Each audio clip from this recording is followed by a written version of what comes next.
BBA, BCA, BCom Computers, 100% placement guarantee. I create Degree College, Kukatpalli, Hyderabad.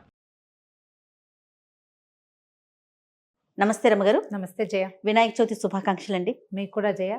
Suman TV ప్రేక్షకులందరికీ వినాయక చతుర్థి శుభాకాంక్షలు. ప్రతి సంవత్సరం మాట్లాడుకుంటూనే ఉంటాం మనం వినాయక చవితి పండుగ విశేషాలు, ఈరోజు అవలంబించాల్సిన విధి విధానాలు మరొక్కసారి ఎన్ని సార్లు చెప్పుకున్నా ప్రతిసారి కొత్తగానే ఉంటుంది.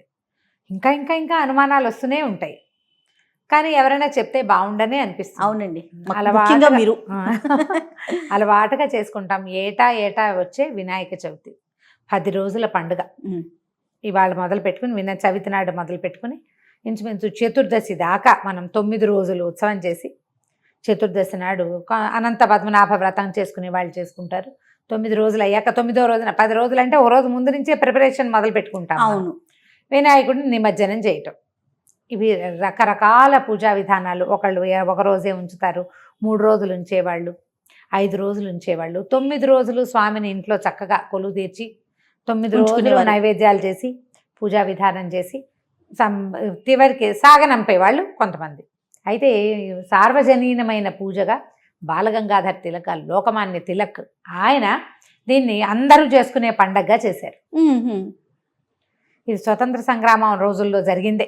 ఓకే, గణేష్ పెండాల్స్ మనకి సిద్ధి వినాయకుడు బాంబేలో అక్కడ కూడా ప్రతి చోట కూడా గణపతి నవరాత్రులు సార్వజనీన ఉత్సవంగా చేయటానికి ఆద్యులు మాకు లోకమాన్య తిలకే, వారు చేసిందే. చాలా పెద్ద యాజిటేషన్ లేవదీసి మొత్తం మేమంతా చేసుకుంటాం, మా పండగ ఇది అని చెప్పి ఎవరిళ్లలో వాళ్ళు చేసుకునేది కాకుండా సామూహికంగా చేసే పూజా విధానంగా దీన్ని మార్చారు. స్వతంత్ర సంగ్రామం రోజుల నుంచే మనం చేసుకుంటున్నాం. మామూలుగా ఏం చేస్తాము, ఈ ఊళ్ళల్లో కూడళ్లలో పెడతారు. అవును, నలుగురు కలిసి కూడల్లో పెడతారు, కాలనీల్లో పెట్టుకుంటాము, రకరకాలు. మనం ఇళ్లల్లో చేసుకునే దాంతో పాటుగా ఇట్లా నలుగురం కలిసి సామూహికంగా ఇక సర్వమానవ సౌభ్రాతృత్వంతో చేసేది. హిందువులలో ఈ వీరికి ఉంటుంది వీరికి ఉండదు అని లేకుండా ప్రతి రాష్ట్రంలోనూ అందరూ జరుపుకునే వినాయక చవితి. ఇప్పుడు బతుకమ్మ ఇలాంటి పండుగలు కూడా సామూహికంగానే చేసుకుంటాం, కానీ కొన్ని ప్రాంతాల వారీగా చేస్తాం. కానీ ఇప్పుడు వినాయక చవితి చూడండి, మీరు ప్రాంతాల వారి పండగ కాదు, అందరం కలిసి చేసుకునే దేశం మొత్తం అన్ని మూలల్లోనూ గణపతి నవరాత్రులు చేసుకుంటాం. 9 రోజులు చేయగలిగే ఓపుకుంటే సత్తా ఉన్నప్పుడు చేయడము, లేకపోతే ఒక్క రోజైనా సరే. ఈ రోజున గణపతి యొక్క జన్మదినం అని చెప్పడానికి వీల్లేదు. ఆయన గణాధిపతిగా మారిన రోజు ఇది. గణం అంటే సమూహం, ఒక గుంపు. ఒక గుంపుకి నాయకుడైన వాడిని ఎలా గౌరవించాలో మనకి గణపతి ఉత్సవాలు తెలియజేస్తాయి. గుంపుకి నాయకుడయ్యేవాడికి ఎలాంటి సామర్థ్యం ఉండాలి, ఎలాంటి తెలివి ఉండాలి.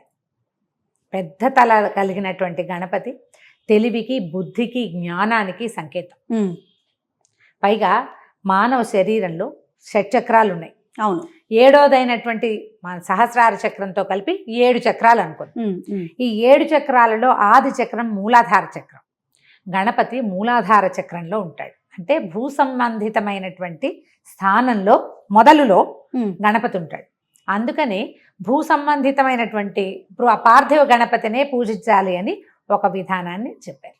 తర్వాత చూడు, మనం ఏం చేస్తాం, గణపతిని తయారు చేసుకుంటాం. అవునండి, భగవంతుడు ప్రతిమ మనం తయారు చేసుకునేవాడు. మన చేతులతో మనం చేసిన గణపతిని పూజించే అవకాశం ఈ ఒక పండుగ రోజున లభిస్తుంది. అవును అవును, మనం ఇంకా ఏ పండుగలకి స్వామిని తయారు చేసుకోం.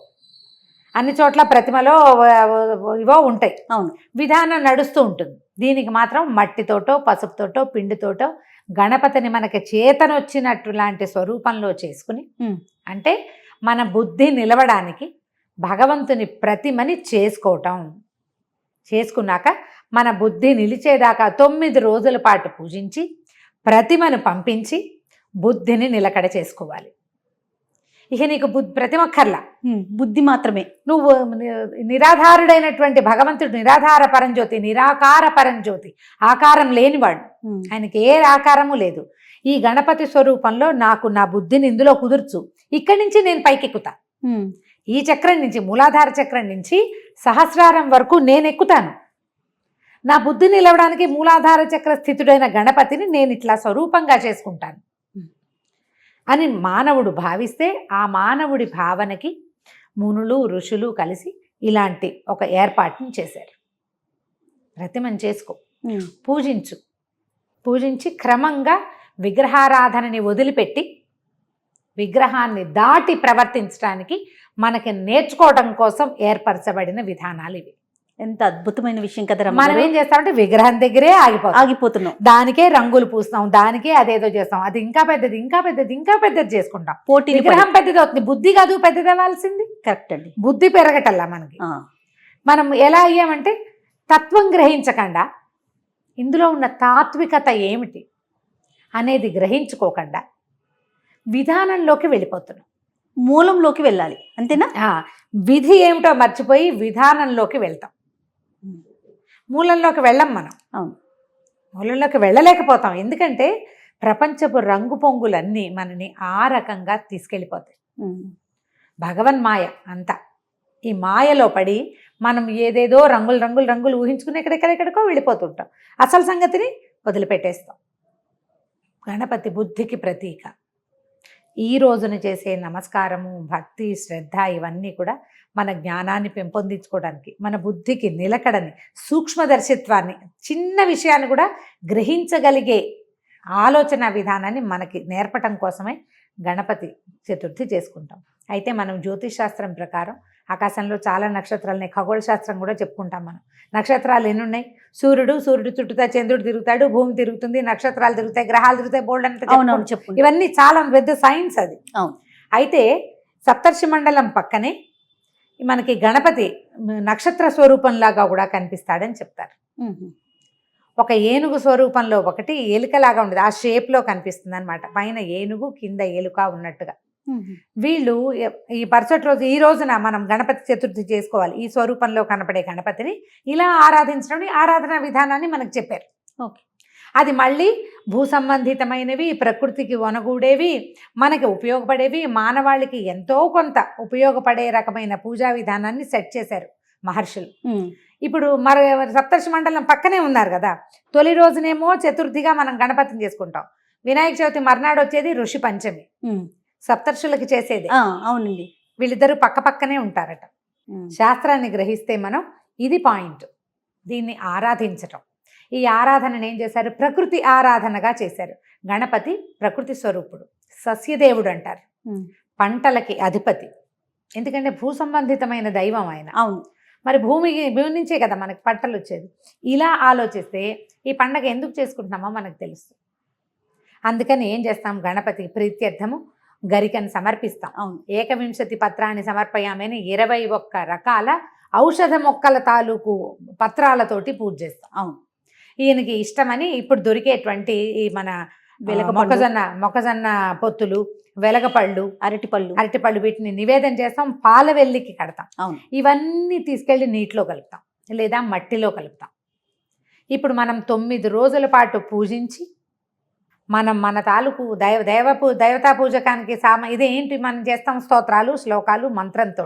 అవును, మనం ఏ మట్టి ప్రతిమనైతే పూజించామో దానికి ఒక బలాన్ని మంత్రంతో కల్పించి దాన్ని మళ్ళీ మనం వాడుకునే నీటిలో కానీ, మనం పంటలు పండించే మట్టిలో కానీ కలపమన్నారు. దీని వెనుకాల ఆంతర్యం ఏంటి రమ్మగారు? మరి ఇప్పుడు ఆ బలం, మంత్రాల బలం మనకి కావాలి. మనకే కదా, మన దాన్ని ఆకాశంలో బారేటలా, మన మట్టిలో కానీ మన నీటిలో కానీ, పారే నదిలో గనక ఈ మొక్కల్ని, వాటిని, ఈ పువ్వులని, తర్వాత పత్రిని, ఈ మనం పూజించినటువంటి పార్థివ గణపతిని గనక కలిపితే అవన్నీ కూడా ఔషధాలుగా పరిణమిస్తాయి.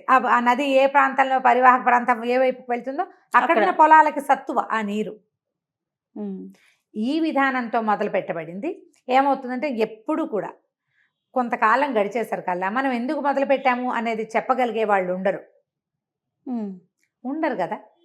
ఎక్కడ ఉండరు. ఈ ఉండకపోవటంతో ఏమవుతుంది? ఈ ఉన్న వాటిని మనం గణపతి, మట్టి గణపతి, రంగులు వేసిన గణపతి ఎక్కడైనా కనబడితే ఆయన ఆకర్షణీయంగా ఉంటాడు. ఈ గణపతిని వదిలేస్తాం, అది తీసుకుంటాం, అక్కడికి వెళ్ళిపోతాం. ఇంత ప్రతిమ, తర్వాత మట్టి ప్రతిమ కాకుండా ప్లాస్టర్ ఆఫ్ పారిస్ ప్రతిమ, ఇంకోటి ఏదో ప్రతిమ, తర్వాత ఇంకా పెద్దది ఇంకా పెద్దది ఇంకా పెద్దది, ఆ రంగు వెళ్తాం. విధిని మర్చిపోయి విధానంలోకి వెళ్ళిపోతాం. పార్థివ గణపతిని పూజించండి. ఆ మట్టి గణపతిని తప్పకుండా ప్రవహించే నీటిలో కానీ, ఎక్కడైనా మట్టిలో కానీ నిక్షిప్తం చేయండి, పంపించండి. ఆయన వెనక 9 రోజులు పూజిస్తాం. మనం చూడు ఈ ఊళ్ళల్లో ఎక్కడ చూసినా, ఏ జంక్షన్లో చూసినా వినాయకుడే ఉంటాడు. ఏ కూడలిలో కూడా. ఎక్కడ చూసినా ఆయన వల్లే ట్రాఫిక్ జామ్ అవుతూ ఉంటుంది. అవును. 9 రోజుల పాటు ఇంత వైభవోపేతంగా పూజించి మళ్ళీ భగవంతుడిగా భావించినటువంటి గణపతిని మనం నీటిలో కానీ మట్టిలో కానీ కలిపేస్తాం. ఇప్పుడు ఇంత వైభవోపేతంగా మన జీవితాలు గడుస్తాయి. చివరికి మనం ఎక్కడికి వెళ్తాం? మట్టిలోకే కదా. అది సిగ్నిఫికెన్స్. దాని ఇది అంటే 100 రకాలైన అర్థాలు చెప్పుకోవచ్చు జయ. సరిగ్గా ఆలోచిస్తే ఎవరికి వాళ్ళకే తడతాయి. మన ప్రయాణం కూడా ఇంతే. మట్టిలోంచి పుడతాం, మట్టిలోకి వెళ్తాం. భగవంతుడిని మట్టిలోంచి నువ్వు ఒక స్వరూపాన్ని ఏర్పరచుకో, మళ్ళీ ఆయన్ని మట్టిలోకే తీసుకెళ్ళి ఈ 9 రోజులు నీ యొక్క భక్తి శ్రద్ధ అనే విధానము నిన్ను కాపాడుతుంది. నువ్వు ఆయనకి ఏం పెడతావో నువ్వు కూడా అదే తింటావు. అంతే. ఆయనకి పెట్టంది ఏది నువ్వు తినవు. అవును. ఆయన గౌరవార్థమే చేస్తావు ఏం చేసినా. దానివల్ల ఏమవుతుంది? నీకు ఒక విధానం ప్రకారం జీవించటం అలవాటు అవుతుంది. ఇలాంటి అలవాట్లు, ఇలాంటి పద్ధతుల కోసమే మనకింత ఖచ్చితమైన విధానాల్ని డూస్ అండ్ డోంట్స్ చెప్పారు పెద్దవాళ్ళు. చెయ్యాలి, చేయకూడదు. కరెక్ట్ అండి. ఈ చేయాల్సిందేమిటి? ఒక మృత్తుతోటి, మట్టితోటి గణపతిని. దీని మీద మళ్ళీ మనకి రకరకాల ప్రశ్నలు వస్తాయి. ముందు రోజే తెచ్చుకోవచ్చు, ఆ ముందు రోజే తెచ్చుకోవచ్చు అని. సాధారణంగా మట్టి గణపతిని నిద్ర చేయించకూడదని కొన్ని ఊళ్ళల్లో సాంప్రదాయం. మనం కాల్చిన ప్రతిమను తెచ్చుకున్నాం అనుకో, మట్టి వినాయకుడిని చక్కగా ఈ టెర్రకోట ప్రతిమలు దొరుకుతాయి. వీరిని నువ్వు నీటిలో కలపలేవు. వారు వెళ్ళరు. అసలు ఆ పద్ధతే కరెక్ట్ కాదు. మట్టితోటి లేదా నువ్వే పొద్దున్నే చేసుకో పసుపుతోటి. పసుపు సున్నిపిండి కలుపు, చక్కగా వస్తుంది ప్రతిమ. అవును, చిన్న ప్రతిమ చేసుకోండి. ప్రతిమకి ఆవాహనాన్ని చేయండి, ప్రాణప్రతిష్ఠ చేయించుకోండి, చక్కగా పూజ చేసుకోండి. తర్వాత చక్కగా సాగనంపేసేయచ్చు. మట్టి గణపతిని ప్రోత్సహించండి తప్పకుండా. ఈ ప్లాస్టర్ ఆఫ్ ప్యారిస్ వాటిల్లోకి వెళ్ళదు. ప్రధానమైనది ఏంటంటే మనం తయారు చేసుకుని లేదా పూజించినటువంటి ప్రతిమని మనం మట్టిలో కానీ నీటిలో కానీ కలిపేసేయాలి. ఆయన అందులో కరిగిపోవాలి. ఆ కరిగినదే మనకి సత్తువ, అదే మనకి రాబోయే బలం. మనకంటే నీకే కాదు, నీలాంటి జీవజాతిలో ఉన్న వాళ్ళు ఎవరో ఒకళ్ళకి ఈ నీటిలో కరగని మట్టిలో కలవని వ్యవహారంతో కనుక మనం గణపతికి పూజ చేస్తే ఫలితం ఏముండదు. ఆర్భాటం మాత్రమే ఉంటుంది, ఖర్చు ఆర్భాటం మిగులుతాయి. ఫలితం కదా మనకు కావాల్సింది. మనం ప్రయోజనం లేకుండా తెలివి తక్కువ వాడు కూడా చేయడు. మనం ఇంత ఏ ప్రయోజనం లేకుండా ఇంత ప్రయత్నం ఎందుకు చేసాం? ప్రయోజనాన్ని ఉంచుకోవాలి కదా ఏదో ఒకటి. ఆ ఉంచుకోదగిన ప్రయోజనం ఏంటంటే అది మట్టిలో కలవటం ఆ గణపతి.